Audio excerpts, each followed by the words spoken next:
মোদি সরকার ঘর দেবে বলেছিল, মোদি সরকার ঘর দিইনি আমাকে। আমি থাকতে পারিনি, অনেক সাপ বিছে এরকম ঢোকে, বাচ্চাদের নিয়ে শুই। এই জল পড়ে গেছে, এই মাটি আমার জড়া করা আছে, জল পড়ছে, টালি দিয়ে জল পড়ছে।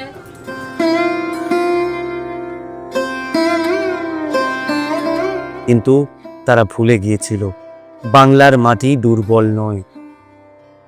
কেন্দ্রীয় সরকার তার কথা রাখেনি।